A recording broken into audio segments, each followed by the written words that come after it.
Baik, hello, Assalamualaikum warahmatullahi wabarakatuh. Hari ini kita bertemu lagi dalam sembang 14 hari lockdown. Hari malam ketujuh kalau tak silap saya. Yang pertama sekali, Daulat Tuanku, Hari Keputeraan Yang di-Pertuan Agong. Dan hari ini saya hanya berdua saja. Saya dengan tetamu lagi. Saya Amirul Ramli daripada Mark. Dan saya akan bersama dengan Dr. Munzil, iaitu dulu saya belajar sekali dengan dia lah, walaupun dia master masa tu saya hanya degree. Dan sekarang dia pun Dr. Munzil ni dah bersama, dah praktis lawyer. Sebelum ni ada juga jadi ex-DPP, lecturer, dan sama belajar di New Zealand. Hari ni topik kita bawakan adalah berkaitan dengan peguam sendiri, yang mana selalunya orang akan bercakap uh, berkaitan dengan peguam. Pertamanya, kalau nak jadi peguam ni, kalau untuk budak-budak yang nak ambil course lawyer ni, hampa kena check dulu sama ada mak pak hampa kata ni hak lawyer ni, selalu peguam ni memang kaki dia dah sebelah, kaki dah masuk neraka dah. Ataupun ada maklong-maklong ke kan, ataupun ustaz-ustaz ke akan pesan kat hampa lagu tu baru nak sambung belajar. Belum lagi nak dah kata jadi lawyer. Kalau dah jadi lawyer, hampa pi kat court, hampa tengok sama ada kita punya orang yang kita saman tu kata kat kita ke, ataupun family kepada mangsa jenayah kat kita ke, kan, ataupun adik-beradik kita, ataupun pak cik bila hang jumpa kat tepi jalan kat R&R pun dia boleh kata kat hang, kata hang abang hang siapa, hang bagi kad ke, hang sembang ke. Oh, saya tak bagi anak saya jadi lawyer. Sebab hak ni sebelah kaki dah kat neraka dah. Hak tu macam mana kita nak, bukan kita nak ubah benda ni, kita tak gaduh nak fikir. Tapi actually kita nak tahu sebab benda ni selalunya lawyer kaki kat neraka siap ah. Sopan neraka tu depa punya lah. Kan? So hari ni kita nak kupas sikit, kita nak sembang saja, tak terlalu formal. Kalau ada soalan boleh tanya kat komen, ataupun ada pendapat, ada hampa pernah kena dengan tipu dengan lawyer ke, hampa just share je lah, janganlah habaq nama lawyer tu. And then kita try discuss secara berhemah kat sini, walaupun nama ada sembang sajalah. And so saya akan upkan Dr. Munzil untuk di screen. Terima kasih Dr. Munzil kerana sudi nak join hari ni. Saya rasa hari ni hari yang pertama untuk sembang lockdown ni ada tetamu undangan. Besok malam pun kita ada lagi, dan malam-malam yang akan datang insya-Allah kita ada lagi. Kita tak tahu sampai selepas 14 hari ni, maybe kita akan teruskan, tapi bukan 14 hari, maybe seminggu sekali ataupun seminggu dua kali dengan jemputan khas. Dan kita harapkan kes COVID kita makin turun, sebab hari ni dah 5,200. So saya percaya kalau kata kita disiplin lagi dalam masa 5 ke 6 hari, insya-Allah kita dah turun pada 1,000. 1,000 okey lah, and maybe dah boleh start bergerak apa semua, boleh cross state ke whatever ke. Tapi yalah, dah buka lagi, hampa bantai pula tak ikut SOP lah, naik balik lah pakat tanggung. Alright, so saya akan bawa masuk Sir Munzil, Dr. Munzil ke live stream. Hello, Assalamualaikum. Waalaikumsalam Amirul. Apa khabar? Sorry? Panggil Sir Munzil pun okey, no problem. Alamak, tak jumpa. Ni ramai orang duk cari Sir ni pergi mana tau. Ya kan, okey.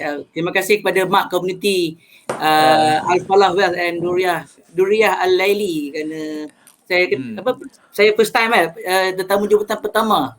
Oi. Okay, Untuk thank you. talk show. Oh, untuk yang ni. Yalah, yang ni yang pertama lah. Terima kasih lah sudi. Kerana jemput saya. Alhamdulillah, terima kasih doktor. Sihat ke? Boleh lah, Alhamdulillah, boleh lockdown lah. Down. Okey tu, nampak lama tak jumpa lah, kita jumpa last year kot. Betul lah, last year. Dekat Last Sungai year. Penny Kat Sungai satu tadi. universiti ya. Betul. So okay, hari ni topik kita pasal peguam, kaki sebelah kat neraka ni. Saya buka dululah, tak apalah kan. Sebab kita bincang je, kalau saya nak menyelit kan saya bagi tahu. Okey, Boleh. saya rasa saya punya sejarah nak jadi lawyer ni actually nasib baik saya tak selisih dengan orang yang berkata sedemikian.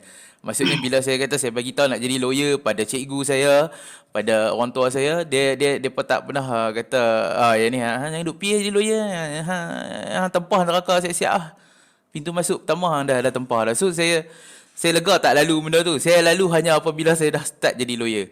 And kesian budak-budak yang minat nak jadi lawyer sampai kalau kena dengan jumpa dengan geng-geng macam ni.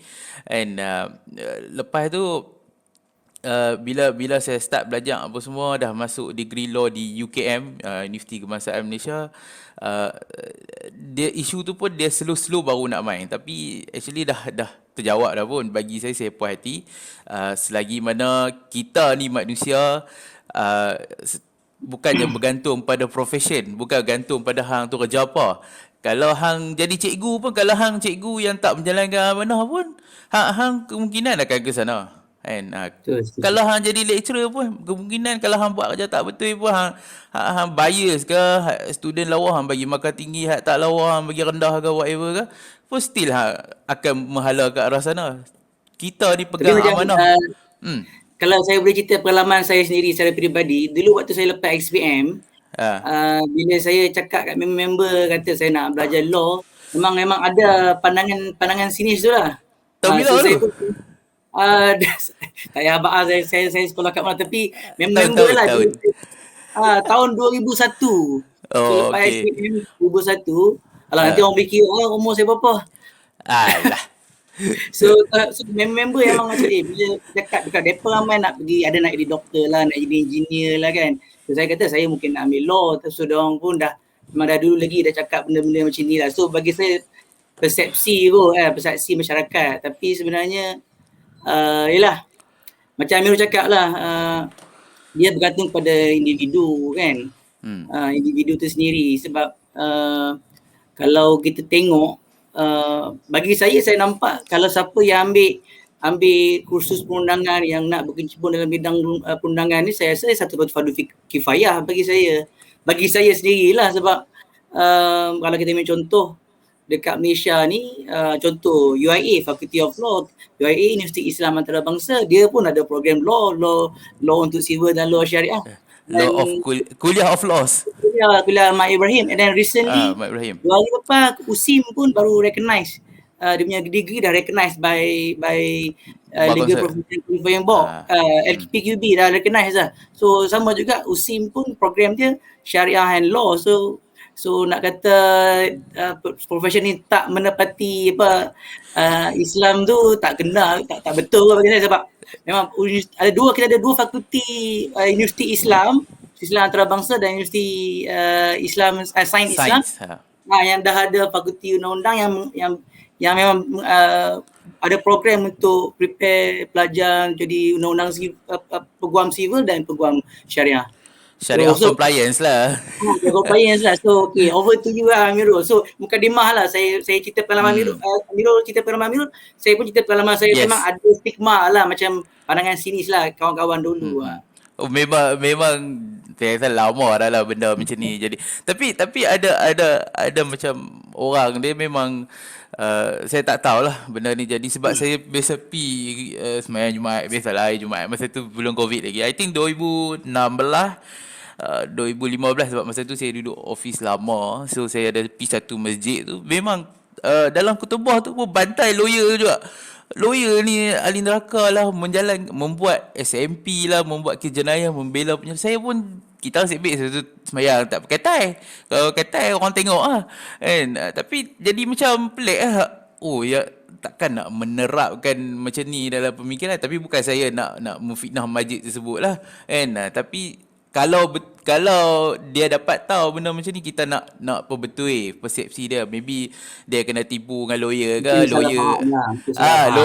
lawyer tu kencing dia ke, lawyer tu tak buat kes dia ke, lawyer tu tak reply feedback ke, ataupun dia ni ada mangsa jenayah, lawyer defend ke, then dia akan jadi tak puas hati dengan lawyer. Tapi benda macam tu bukannya satu proses yang kata tak betul pun. Benda tu memang proses lah, hang libatkan ke jenayah pun hang kena, dan ada lawyer kan defend. Tapi orang duk ingat bila kita memang duk anggap kata diri kita ni takkan buat kes jenayah. Memang betul kita takkan buat kes jenayah. Saya pun tak mau, orang-orang lain pun tak mau. Tapi kadang-kadang kebetulan Tuhan nak uji tu, hang pi langgar orang-orang tu meninggal. Hang dah kena section 41 atau JBJ. Tu masa tu memang wajib penjara. Dan masa tu hang nak mengaku ke apa ke atau pulang kat hang kena bincang dengan lawyer juga. Masa tu barulah hang nak ambil lawyer. Ataupun orang pecah masuk rumah hang hang pukul dia akan mati ke apa semua, hang yang kena tuduh. Dulu ada satu viral case berkenaan. So masa tu baru hang akan nak pakai lawyer sebab tak kena kat diri. Bila kena kat diri ke adik-beradik family ke barulah kalut nak kena serius. Kami geng-geng kita lah kalau kata orang yang cakap macam tu, tak apalah kalau kena kes jenayah hang buat kes sendiri lah. Hang buat kes sendiri. Kita nak tengok. Depa boleh lah tengok Google ke, tengok Facebook ke. Depa kan ambil degree kat Google untuk jadi lawyer ni. So bila pemikiran macam tu tak apa, hangpa ambil jalan sendirilah.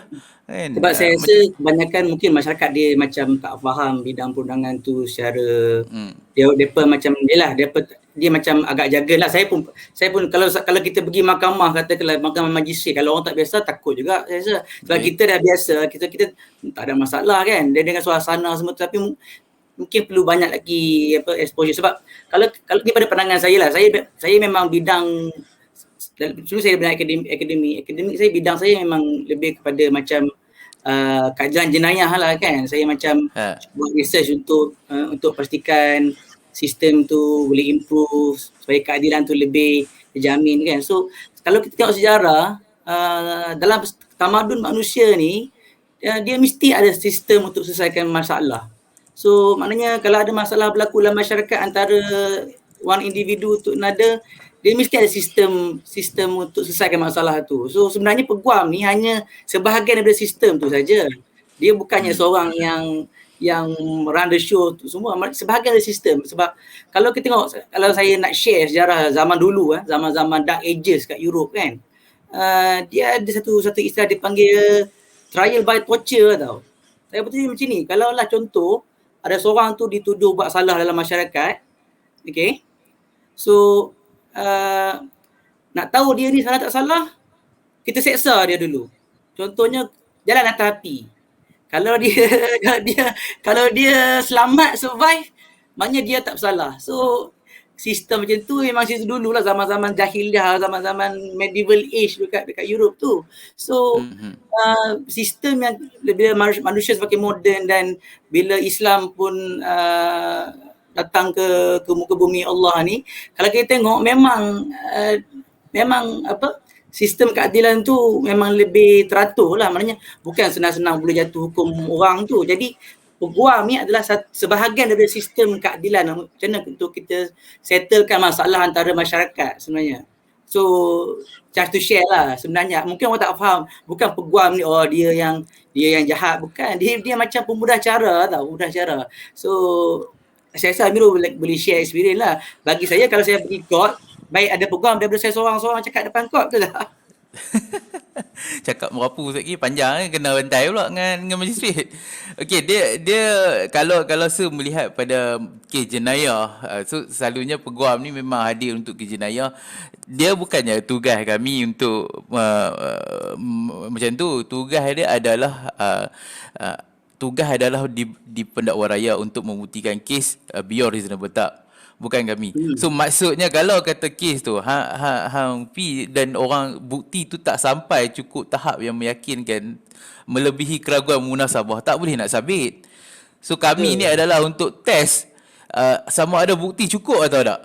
Bukti tu lepas ke tak? Ada keraguan, lepas. So keraguan tu yang kita tak tahu kat mana. Unless kalau memang lawyer plan whatever nak tipu ke whatever tu lain lah. Create benda yang tak wujud, then different story. Tapi kalau test terhadap bukti-bukti evidence yang pendakwa raya persembahkan di mahkamah, kita kena test dulu evidence tu cukup tak nak melepasi. Yang tu kes jenayah. Memandangkan selalunya kalau kes jenayah ni pula, selalunya bila ada kes jenayah, baru kena tangkap, kena reman, kena tuduh, dah bubuh kau-kau kata kawan ni salah whatever sampai dia trauma lah. Tapi kita tak tahu sebab kes jenayah adalah innocent until proven guilty, Ya. baru jatuh hukum. Then barulah kalau betul dia buat rasuah ke whatever, dia kena lah. Betul, betul. Saya And setuju. Sebab saya okay sir. okay, saya sebenarnya kalau orang tanya soalan saya, kalau orang datang tiba-tiba datang jumpa saya tanya bangkitkan isu macam peguam ni macam sebelah kaki, contohlah sebelah kaki neraka tu, saya senang je, saya ambil contoh, saya kita orang Islam kan, kita ambil Yes. contoh banyak kot dalam Al-Quran, kisah-kisah zaman Rasulullah, zaman Khulafaur. Kita ambil contoh mudah, contoh kisah yang Nabi Yusuf dengan Siti Zulaikha lah. Kita ambil paling famous lah kan dalam Al-Quran. Tengok dalam ayat Al-Quran tu macam mana peristiwa tu, Siti Zulaikha kata Nabi Yusuf buat something tak baik dengan dia kan, macam nak cuba nak buat something tak baik dengan dia. Lepas tu ada pembuktian, ada macam proses, maknanya dia tak 100% tak terus jatuh hukum, betul tak? Kalau dalam kisah tu tidak, bila ada orang yang mendakwa, tak ada kata okey teruslah memang confirm salah. So dari situ sebenarnya menunjukkan Islam ni ada bagi ruang untuk pihak yang kena tuduh untuk bela diri. So kita kena, itulah isi tersirat je, walaupun kalau dari segi pengalaman pengajaran dari fikih, satu adalah kisah tentang qarinah. Qarinah ni dalam istilah bahasa perundangan circumstantial evidence. Benda tu tak jelas tapi dia tengok, tapi sebenarnya dari situ kalau kita boleh tengok dia punya hikmah dia adalah menunjukkan bahawa kalau orang kena tuduh, bila Nabi Yusuf dituduh, dia tak boleh 100% ataupun automatik jatuh hukum kata dia salah. Mesti ada lagi ruang untuk bela diri kan. So kalau saya itu jelas. Maknanya so kalau bela diri bermakna proses tu macam tugas peguam tu adalah sebahagian untuk memberikan ruang seseorang itu bela diri dia lah. Betul tak? Hudud pun dia ada juga untuk defend diri dia, betul tak? Betul. Kalau yes, bukan macam je tuduh zina, civil. macam kita nak tuduh orang zina, kita kena bawa 4 saksi. Itu maknanya orang yang tuduh kena bawa saksi. Itu menunjukkan bahawa Islam pun iktiraf proses tu tau. Proses untuk mengadili seseorang itu. Sebenarnya memang saya tak rasa tepatlah anggapan mungkin setengah masyarakat yang kata peguam ni sebelah kaki neraka. Panas kaki. Apa duk kata kami. Dah kawan saya actually P lawyer, dia buat kes syariah, kawan di Ipoh. Kadang-kadang dia pun dia share lah di Facebook ke apa. Kadang-kadang kami jumpa di Sky kan. Kita keluar court kena bantai. Hang ni kat neraka, tak pasal-pasal dia kena kat neraka dah kawan kita. So benda macam ni, saya macam first layer adalah kami macam saya kata okeylah, bukannya lawyer, kalau lawyer tu betul menipu kan whatever kan, dia memang dia akan kena neraka. Tapi kalau kata kejayaan lain pun ada. Tapi second layer saya adalah saya akan fikir apa yang hang nak fikir tu takkan efek hidup aku. Macam tu. Saya kata selagi mana saya buat kerja betul, saya honest dengan court, dengan klien, whatever, saya takkan kita takkan menuju ke arah yang kena arah neraka. Lagipun kat mana mai yang kata peguam ni kaki sebelah kat neraka ni, nak kata hadis pun tak ada, nak kata ni pun tak ada, tak ada. Terms tu mai saya rasa daripada orang yang frustrated, sama ada dia ni family ataupun dia ni mangsa kes jenayah, dan yang pelaku tu ambil lawyer dan kawan tu menang ke apa semua ke, dia tak puas hati dan dia create macam tu, ataupun dia biasa kena tipu dengan lawyer lah. Saya kalau saya ada kalau tak salah saya lah, saya pun bukan pakar hadis. Ada hadis yang berkaitan dengan qadi lah. Qadi tu hakim kan. Qadi qadi lah. So mungkin hadis tu yang dikaitkan lah dengan profession secara keseluruhan. Tapi bagi saya ialah kalau kita tengok hadis tu pun dia lebih kepada kalau hakim tu kalau qadi tu buat tugas dia dengan betul, tak ada masalah. Kalau dia tak betul, dia buat keputusan dengan jahil ke ataupun dia tak jujur, maknanya dia balik kepada orang tu lah. Kalau orang tu tak jujur ke rasuah kan, memang siapa-siapa macam Mira kata lah, siapa-siapa pun akan masuk neraka kan. Ya, masuk neraka. Dia pukul rata. Biasa pukul rata ni yang problem ni. Kan macam polis ke yang ambil rasuah. Then kita tak boleh kata satu entire PDRM ni ambil rasuah. Dan takkan nak kata semua polis dah duduk sebelah neraka lah, whatever. Kita tak boleh kata macam tu. Yang buat tu adalah individu tu sendiri. So individu tu yang patut yang dia yang kena insaf kan, kalau dia ada masa dia nak bertaubat ke, yang tu dia lah. Lah, kita tak Bukannya. boleh pukul rata, betul lah, tak boleh generalize kan. Ya. Sebab Lepas tu ya, Amirul teruskan.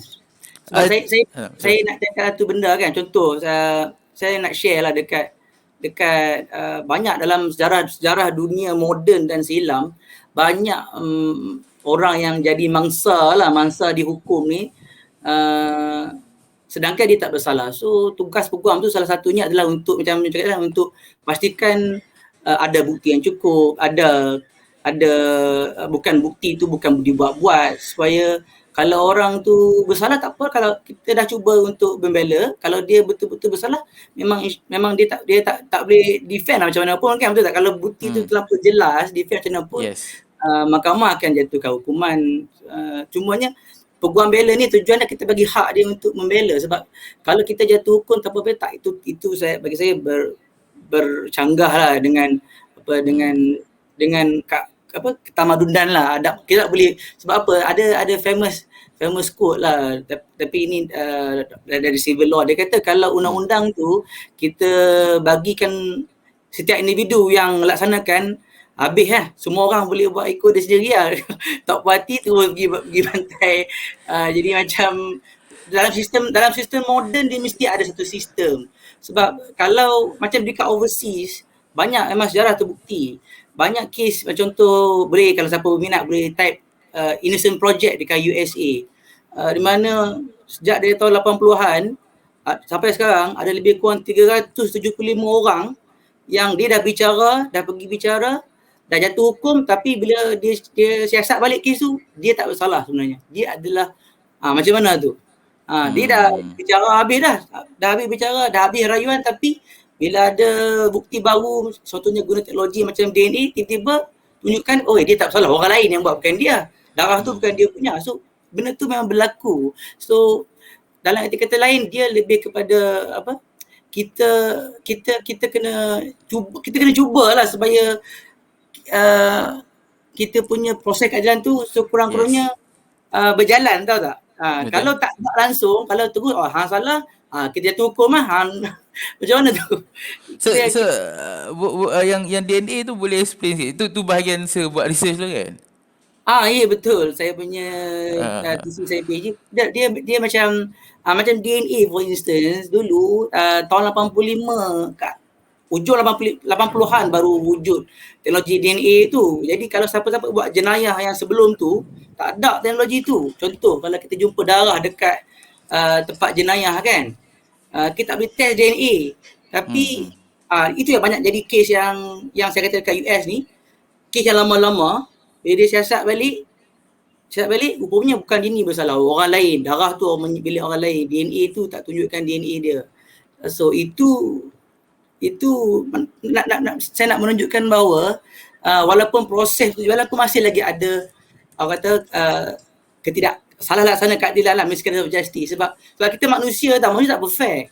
Sebab keadilan yang hakiki adalah di akhirat. Itu kita semua orang kena keadilan hakiki akhirat lah. Tapi itu yang pasti. Tapi di dunia ni kita hanya boleh buat sebaik mungkin je lah.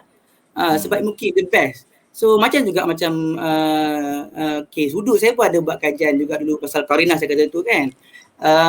Hudud pun macam bukan senang nak jatuhkan hukum hudud. Kalau kita tengok daripada sejarah pelaksanaan hudud di semasa zaman Rasulullah, bukan senang.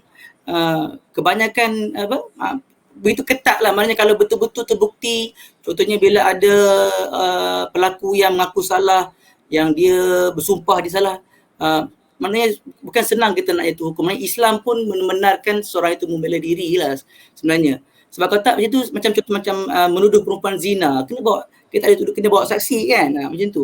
Maknanya saya kata tadi tu, kita tak boleh terlalu cepat untuk kata orang tu bersalah. So tugas peguam tu macam katalah, kita belum dibuktikan salah, melainkan terbukti bersalah kan, innocent until proven guilty.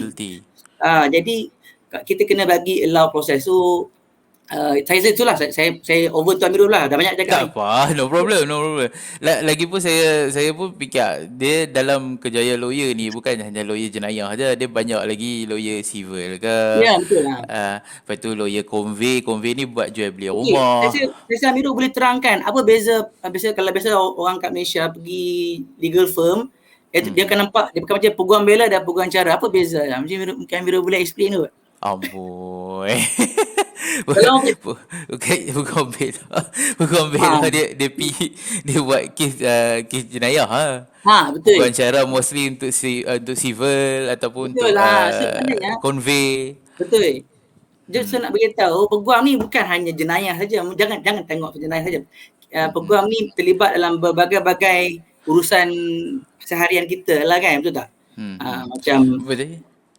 Nak uh, jual beli rumah kan. dari rumah, nak Dia buat wasiat, nak buat pembagi harta ke whatever. Tapi bagi tapi harta dia. yang convey tu pun yang jual beli rumah ni ataupun harta ke tanah ke dia seeloknya lah kena pakai lawyer. Setengah orang dia kata tak apa boleh buat sendiri. Saya kata okey lah never mind, you can go on buat sendiri. You kena pergi jabat tanah sendiri, you kena prepare whatever SMP ke. Lepas tu kalau you melibatkan loan di bank lagi you kena prepare. And ada jawapan nanti saya jawab labu keromok. Then lepas tu ada lagi proses nak register dengan LHDN, macam mana you nak kira CKST. So kalau you nak orang buat, you kena bayar lah, yang tu je lah. And orang tu akan buat dengan honest je lah. Perkhidmatan tu, services tu. Yes. Services Alas. Dalam Islam, saya ada baca lah. Sejarah Islam ni walaupun tidak ada saya ada baca zaman peguam ni, walaupun dalam sejarah Islam tak adalah macam nama peguam tu macam sekarang ni kan, tapi sebenarnya ada zaman Rasulullah tu macam zaman khalifah kan, khalifah hantar wakil untuk jadi qadi kan, contohnya kan. So hantar ke negara wilayah Islam. So maknanya walaupun tak ada istilah, tapi sebenarnya dalam sejarah Islam dulu pun memang sebelum nak jatuh hukum tu memang ada macam seolah-olah orang yang mewakili pihak lah. Sebab tu kalau macam syariah, kalau tak tahu saya, kalau peguam syariah di Malaysia ni, kalau dia nak represent klien tu, dia kena ada wakalah, betul tak? Wakalah. Ada wakalah, yes. Wakalah. Wakalah tu daripada tak praktis syariah, sorry. Tapi saya rasa wakalah tu maknanya dia orang tu, individu tu mewakilkan lah peguam tu untuk bertindak bagi pihak dia, betul tak? Betul. Ya, wakalah tu saya tahu. Itu saya nak bagi tahu. So peguam ni bukanlah satu profession yang orang kata tak di recognize lah, betul tak, dalam sejarah Islam. That's my point lah. Even yang kita bincang sebelum ni, apa, Saidina Ali kan saya kata itu. Saya baca itulah, macam Saidina Ali pun ada hasil tulisan saya baca daripada Prof. Zulkifli Hasan. Dia kata dia buat satu paper yang very very good, itu history of lawyers lah in Islamic history. Memang Saidina Ali radhiyallahu anhu adalah salah seorang macam kira legal representative, kira lawyer yang terhebat juga lah. Dia banyak defend, macam dia yang mengendalikan perbicaraan sebelum jatuh hukum tu. Sebab tu kata zaman Islam ni, dia kalau kita tengok Islam, kalau kaji, walaupun kita ada hukuman hudud yang macam rejam tu, pelaksanaan tu dia bukan senang-senang lah. Maknanya kita kena betul-betul cukup bukti. Dan sebenarnya kalau nak bandingkan Islam punya standard approach, dia kata beyond reasonable doubt kan. Kalau syariah lagi tinggi tau. Lagi tinggi, lagi ketat. Dia yakin. Dia bukan beyond reasonable doubt, yakin tak ada doubt langsung, memang confirm. Betul. Dia lagi tinggi. So maknanya bukan senang nak itu hukum. So peguam ni macam saya kata tadi, hanya macam cuba untuk terlibat dalam proses tu. Tak tekan plug. So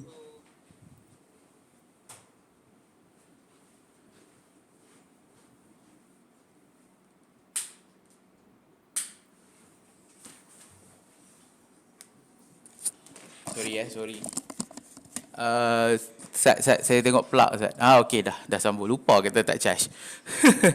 Tak lagi hilang pula. Hello sir, dengar? boleh. Carry on, boleh. Okay. Alright. So tadi kita dah discuss pasal yang Saidina Ali pun ada, maksudnya dalam undang-undang Islam, sejarah Islam memang dah ada dah Cara tak kejayaan langsung lah, dia memang iktiraf yes. lah Profession Guaman lah, macam orang yang menjadi peguam bela lah kan. Kalau so itulah once again bagi saya persepsi, mungkin sebab bila persepsi masyarakat bila seorang duk cakap macam tu, jadi sekejap lagi dia pula kita kat oleh jadi persepsi lah mungkin. Depa pula takut pula jumpa dengan lawyer ni. Lawyer depa daripada dulu kalau ni lawyer ni nipu lah apalah, hampa jaga sikit lah apa semua. So sama je. Dia by generation Bukan to lawyer lah, generation. manusia lah, manusianya macam tu, manusia ada Yes. yang baik ada yang Uh, jahat. dia tadi apa yang ada labu soalan pasal kes jenayah Ah. ni selamat ke tak? Actually untuk side kami tak ada masalah untuk buat kes jenayah, selamat je. And tapi yang saya tengok kadang-kadang ada juga yang tak selamat, then tapi saya tengok lah yang ni pada pandangan saya macam pun biasa jadi pendakwa raya. Saya tengok pendakwa raya lagi risau juga pasal keselamatan.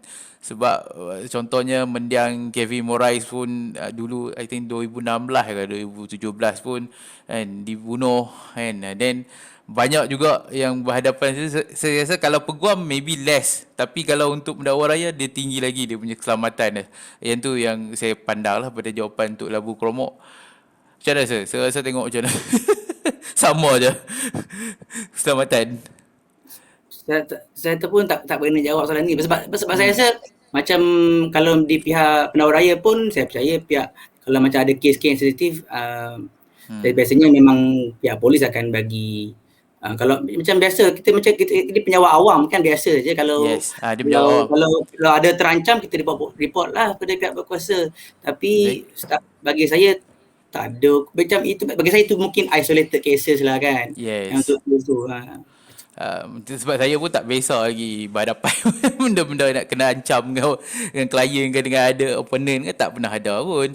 Tapi yang ada juga yang klien-klien civil, yang saya handle.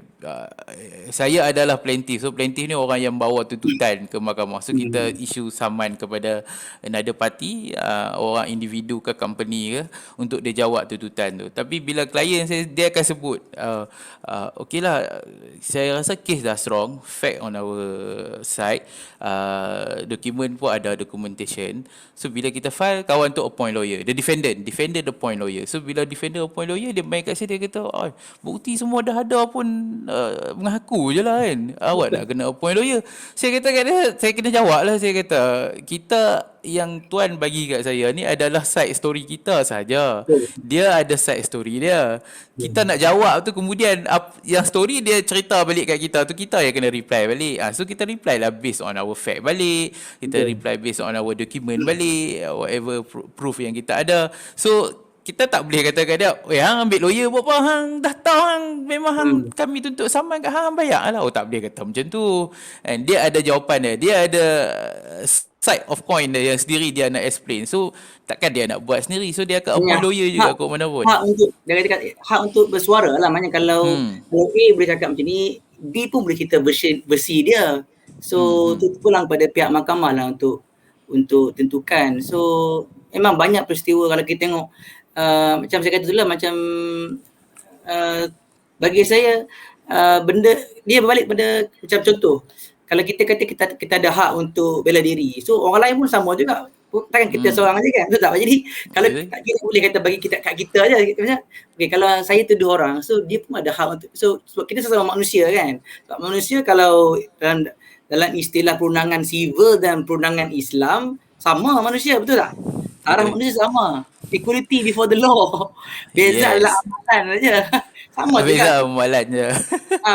Maknanya kalau A ada hak untuk cakap something, B pun ada hak untuk cakap. So dalam konteks tu bukan isunya ada bukti, isunya hak untuk pihak-pihak yang terlibat dalam pertelingkahan itu untuk cerita versi masing-masing dan terpulang kepada pihak mahkamah lah untuk decide. So memang saya betul cakap tadi, sejarah tamadun manusia ni memang selalu ada pertelingkahan. So macam mana nak settlekan pertelingkahan, kena ada orang tengah. So sistem di Malaysia ni macam itulah, kalau ada masalah kita pergi mahkamah untuk selesaikan masalah dari segi perundangan, betul tak? So Betul. so macam itulah saya punya pandangan.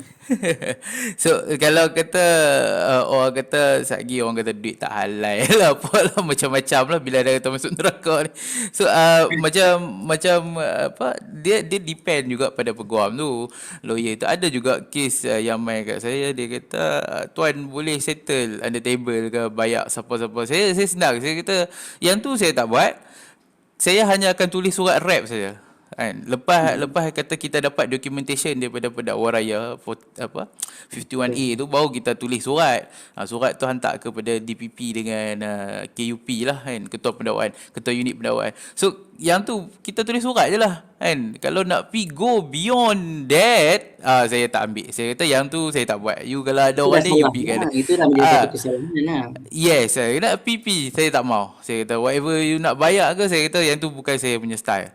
Kan kita pergi kita buat. So kalau ada lawyer yang praktis macam tu, saya tak boleh nak komen. Yang tu you judge sendirilah.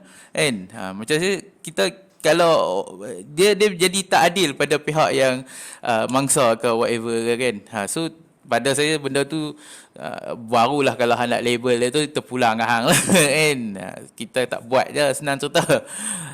So kalau kata tengok pada budak-budak ataupun student yang nak ambil legal ni kalau kita abang kata tak gaduh fikir pasal benda tu. Satu orang kata benda ni tak wujud pun, tak ada hadis ke ayat Quran pun tak ada yang kata. Kita ni hanya persepsi orang buat, orang sebut, orang yang maybe dia biasa kena tipu ke dengan lawyer dan dia duk sebarkan benda ni, sedangkan benda tu tak ada pun. Dan pertama sekali adalah bukannya masuk jadi lawyer ni terus nak masuk neraka. Ada lawyer yang buat baik, ada lawyer yang mengamalkan keadilan yang betul, and ada yang membantu orang ramai, ada yang buat kes YBJK ke, buat pro bono ke kan, untuk orang asal kan, isu-isu Saya berkaitan personally dengan lah, suaka. kalau ada orang macam anak-anak muda yang macam baru lepas belajar nak, saya galakkan. Sebab apa? Saya cerita pengalaman saya sendiri saya sendiri. Bila saya lepas grad, saya dulu belajar, saya punya degree LLB lah, tidak ada syariah. So bila saya grad, bila ada praktis sekejap, bila saya sambung master tu, saya banyak buat research yang ada komparatif dengan Islamic law tau. Jadi dalam saya punya research tu, banyak saya tengok sebenarnya konsep-konsep perundangan civil ni sebenarnya bagi saya banyak yang berakar daripada konsep Islam sebenarnya.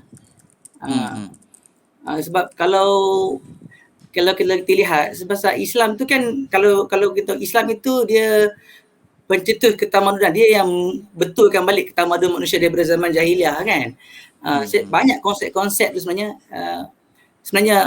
Barat dulu pun dicedok lah, faham tak? Dicedok je daripada Islam tu. Bagi contoh mudah, contoh macam insurans.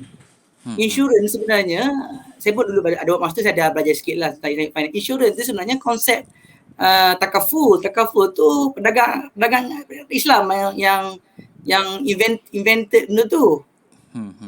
So sebenarnya konsep tu, sebab sebenarnya kalau saya galakkan belajar, dan nanti bila kita belajar dan kita buat comparison dengan comparative law dengan konsep Islam, kita mesti akan sebenarnya ni adalah sebenarnya ada dalam foundation Islam.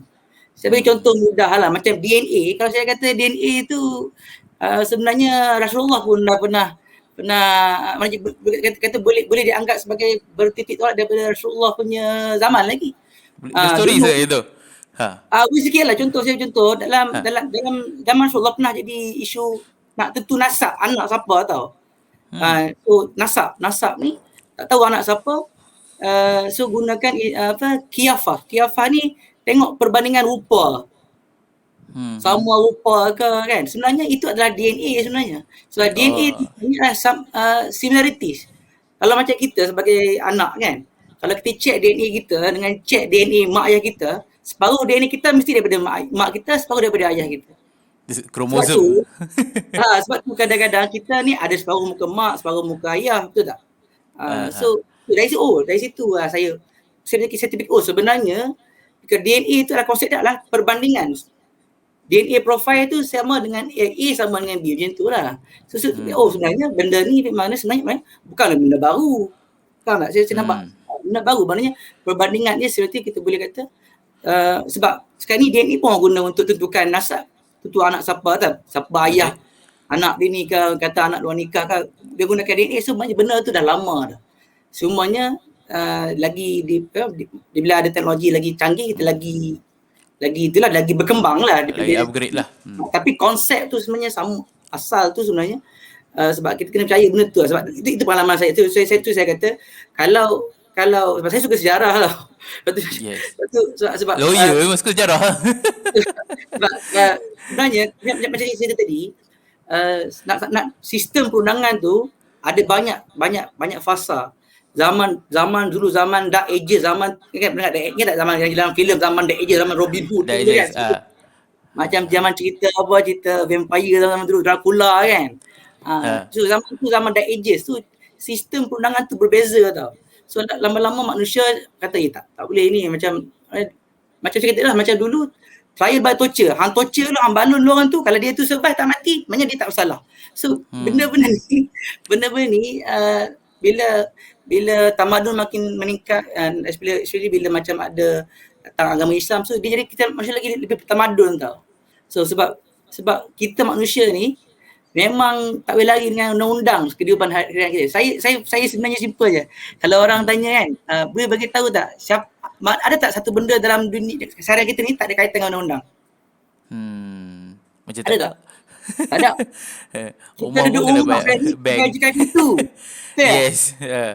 Kita bayar elektrik kena undang-undang. So tak ada pun dalam kehidupan seharian kita ni tak berkaitan dengan undang-undang. Kita pakai air, ada air pun ada undang-undang.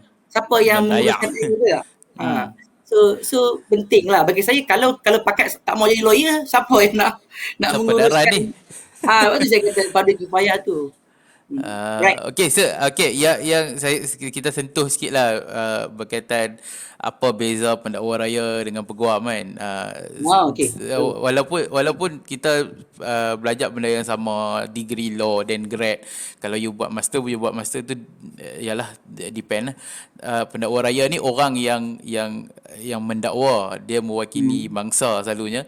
And ini untuk audience tahu. So untuk mewakili bangsa, bawa charge tu, menuduh orang yang buat tu lah. So orang yang bersalah pula, yang dituduh tu akan ambil lawyer.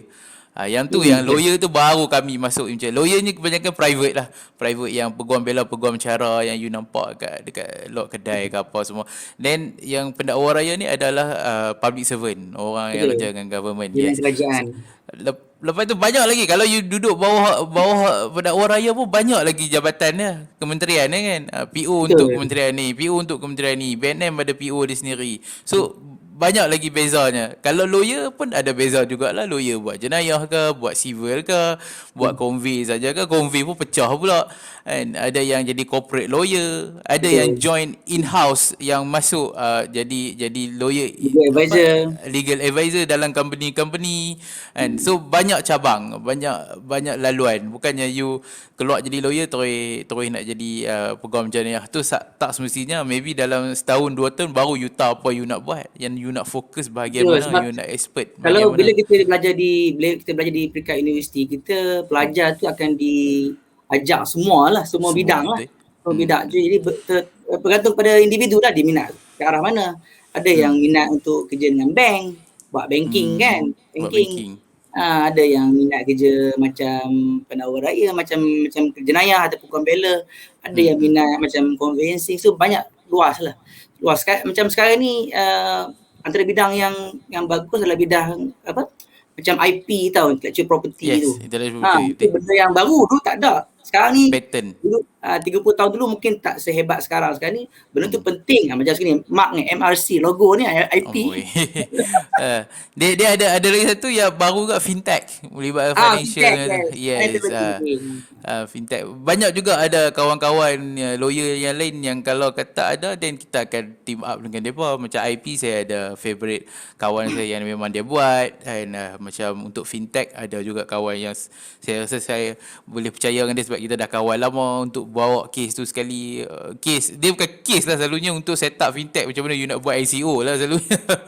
And Hmm. so yang kita balik pada tajuk kita tu, adakah peguam ni sebelah kaki kat neraka, benda tu satu tak ada pun, tak ada hadis ke whatever. Kalau ada orang cakap hantar jangan buat main kat aku satu hadis lah, aku nak dengar kan, hadis ke ayat Al-Quran ke, tak ada pun. Yang kedua adalah tak semua lawyer macam tu, ia depend pada lawyer yang you kenal lah. Kalau lawyer tu buat jahat, then dia lah kena berjawab. Dan tak semua, bukannya kejaya tu hang lawyer hang kaki sebelah neraka ke, tak semestinya. Maybe polis pun kalau dia buat benda tak elok pun dia kena juga, and cikgu ke lecturer ke whatever ke, apa kerja sekalipun lah, macam saya kata lah, dia depend pada manusia tu sendiri, and bukannya pada label dia sebagai kejaya dia tu apa dia. Then saya dengan tak tahulah, dengan kawan-kawan lain, kami dah buat tak tahu lah benda macam ni. Hang nak fikir, hang nak bubuh aku bubuh, malas aku nak layan. Kalau kita entertain dia, kita jadi stress. And kita nak fikir dia punya aura negatif tu sampai kat dia. Saya kata, ya ke masuk neraka? Okey lah, neraka hang pegang kunci. Then kita kena abang lagu tu baru dia ada akal sikit. And lepas tu tapi yalah, kalau kadang-kadang Apalah, oh, macam baguslah macam platform ni kita saya rasa kalau macam tu memanglah kadang-kadang kalau orang cakap kita macam tu kita akan geram kan, confirm saya boleh geram juga, tapi betul. kita boleh cuba kita tak boleh kontrol semua orang tau. Kita boleh cuba Betul. tu lah. Kita hanya boleh cuba untuk bagi penerangan, tapi kalau depa tak terima nak buat macam mana? Nak buat macam mana? Kita dah explain kan? Kita tak boleh nak paksa dia faham, menerima apa yang kita cakap. Kalau dia nak berpandangan sedemikian, dia kata anak-anak aku semua aku tak mau bagi dia lawyer, terpulang lah kan. Tengok-tengok mesti jadi seorang kan. Kan mesti akan jadi seorang. Saya pun tak mau juga nak saya lawyer. Tak mau juga. Bukan Aduh. sebab tu, sebab lain. Pasal payah exam, payah nak jawab. Itu nak jawab pula lah. 4 tahun tu, 4 tahun. Lama, 4 tahun campur dengan chambering lagi. baru call to the bar kan. Kalau CLP pun payah agak se. Grade overseas balik mai sini CLP pun, depa kata tough exam juga.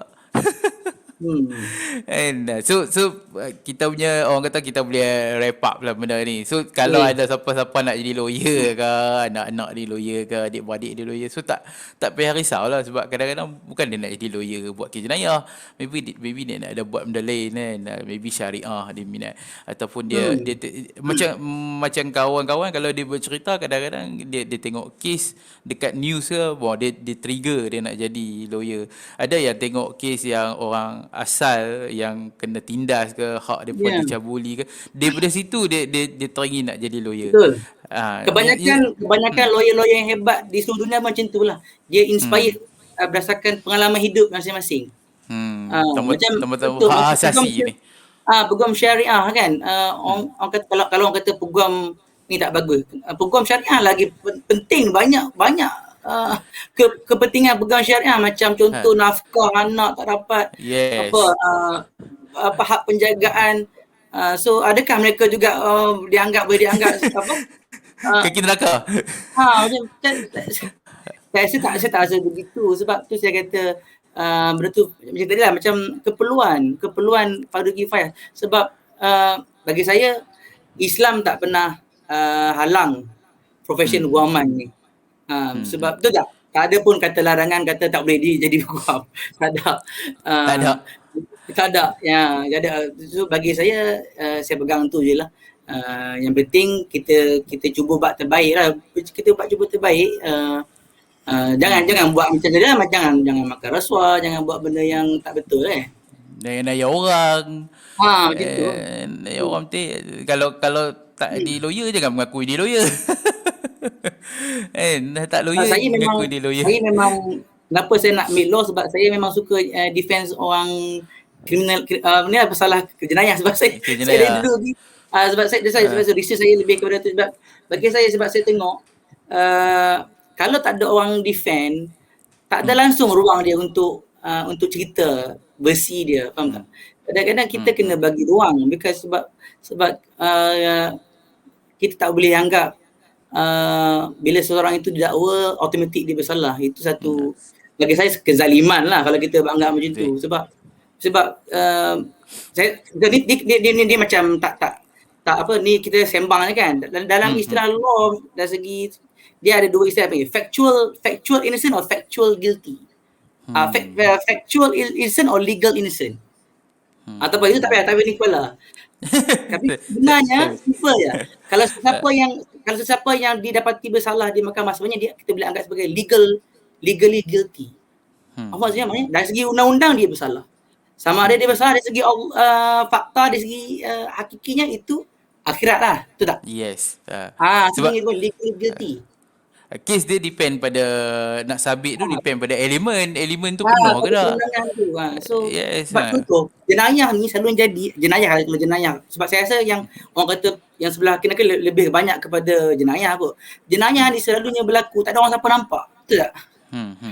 Selalunya yang nampaknya orang mangsa dengan pelaku je lah yang dituduh tu. Allah yang nampak tu. So dia kata tapi kita kena bagi peluang untuk seseorang itu membela diri bagi mengelakkan penganiayaan berlaku. Itu sebenarnya. Macam ada satu kes tuduh orang rogol dia, tapi bila kita tanya balik pada mangsa kata dia tak ingat tahun, tapi dia kata claim tahun tu tahun 2000 jadi, tapi tahun 2000 dia tak ada kat tempat kejadian, maybe dia sekolah kat tempat lain. So benda-benda macam tu yang kalau kata tak ambil lawyer, han nak tanya soalan apa kadang-kadang han tak tahu kan prosedur dalam court. Betul. Itu penting sebab tu kalau kita saya rasa dalam Islam pun kalau kita tak mahir kita kena jumpa orang pakar kan dalam prinsip Islam ni. So lawyer ni boleh katakan orang yang pakar dalam bidang ni lah. Jadi kita kena jumpa lah. So bagi saya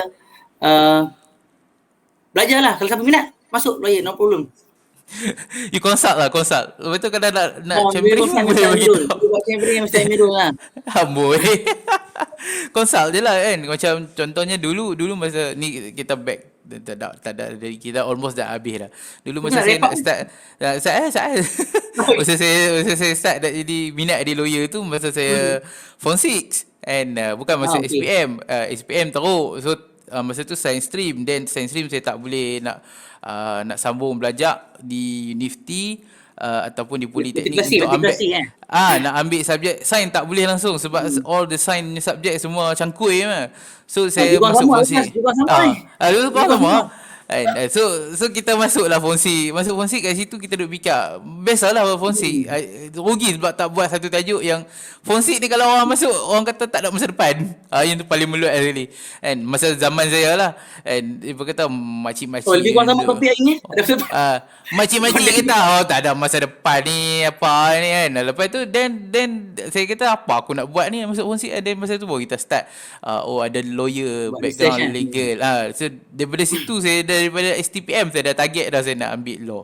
Then bila saya dah start dah habis masa STPM tu nak PU ke apa masa tu tak dapat lagi saya pi lah lawyer firm satu kan nak pi tanya kan tapi dia tak entertain pun kan kita pi bagi tahu kata saya nak ambil lawyer saya nak jumpa lawyer and untuk saya boleh kata nak tahulah macam ni lah macam ni sedikit apa semua tapi tak dapat dia tak call balik ke tak ada appointment apa semua pun tapi kalau untuk yalah untuk sibuk tapi kalau untuk orang-orang yang student yang nak tanya mai lah tanya saya memang akan spend time untuk you nak tahu apa selalunya dia pakai tanya banyak duit ke mampu nak jawab kan then kita akan jawab lah berdasarkan apa yang kita tahu and dia tak semua lawyer akan jawab benda yang sama kalau you pergi lawyer lain maybe dia jawab cara lain lawyer lain sama juga kalau you ada case pun you jangan consult satu lawyer you boleh consult banyak lawyer kan tanya kawan-kawan ada recommendation apa semua kan then you kena tahu pula lawyer tu kalau you buat kes jenayah pergi cari lawyer convict tak sesuai pula and so you kena tahu apa benda. So, kalau nak wrap upnya, dah sebut wrap up 3-4 kali lah ni. Tapi Okay, yang tu lah pointnya. And tu correct. tak payah risau untuk teruskan dalam kerjaya peguam ni. Kalau ada orang cakap sebelah kaki neraka, you bagi kaki je lah kat muka dia. Hantu confirm duduk dalam neraka. Confirm pula dah. Okay. Okay, Terima kasih Dr. Munzil join kita okay. sebagai Terima kasih banyak host kepada Mark pertama. and Panel yang pertama. terima kasih Sama-sama. kepada Mark and apa Al-Falah Wealth dengan Duriyah kan Al-Laili kerana sudi jemput saya untuk malam ni. Terima kasih. Mohon maaf kalau ada salah silap, Kita salah harap terkasih clear. bahasa. Terima kasih sir.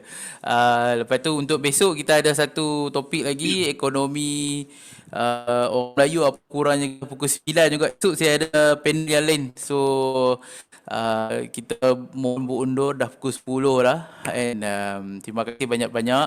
Terima kasih kepada sir. Take care. Okay. Jaga Okay, diri. Assalamualaikum. Kepada yang lain. Yang join live. Malam. Terima kasih. Baik. Assalamualaikum warahmatullahi